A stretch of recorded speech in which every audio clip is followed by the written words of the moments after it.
Magandang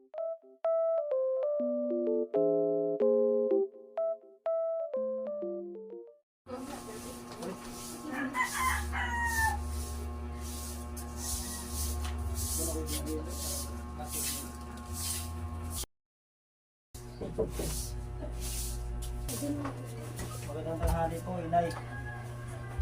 Magandang tanghali din po, Inay. Asya, pasok na kayo at mag-base na at kakain na tayo mamaya. Opo, Inay.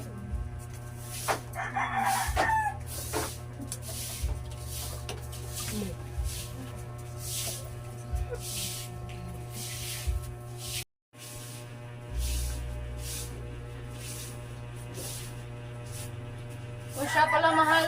Wala na tayong bigas. Mahal! Nakikinig ka ba sa akin? Punyeta!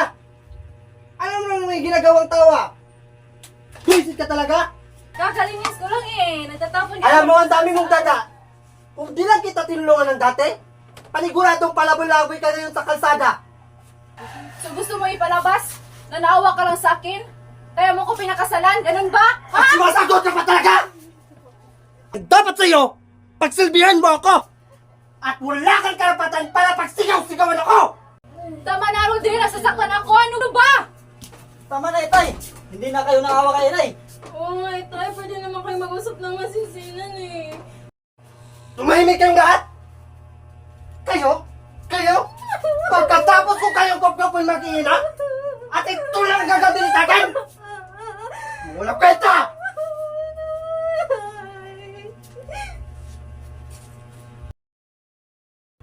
Nagano na kayo, Inay. Kuya, kumuha ka muna ng tubig para kay Inay. Nak, hindi na talaga tunay na tatay si Rodel. Noon pa man ay nahihirapan ako dahil tinaboy tayo ng tunay mong ama at kinupkup lamang tayo ni Rodel. Bakit mo ngayon mo lang sinabi, Inay? Gusto kong bayaran ang kabutihang ginawa niya para sa atin. Tiniis ko lahat para sa inyong dalawa dahil mahal ko kayo.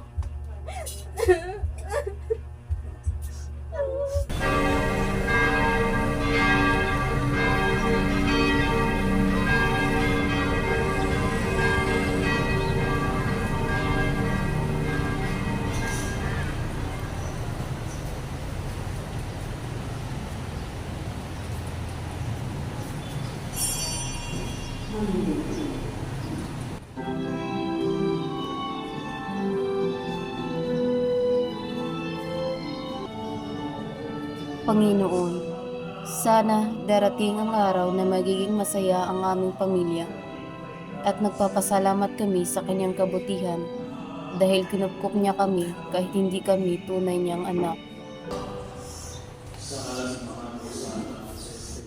Panginoon, buksan mo ang kaisipan ng aking asawa naway magbago na siya.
Diyos ko, namimiss ko na ang aking pamilya.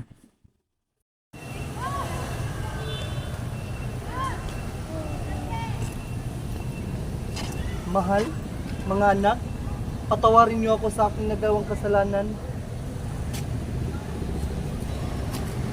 Sa wakas, dininig ng Panginoon ang aming dasal.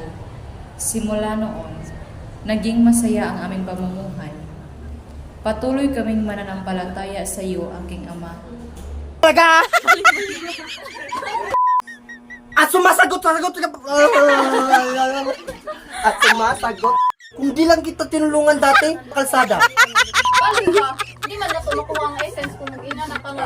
Diri ka sa Okay, gets. Uy!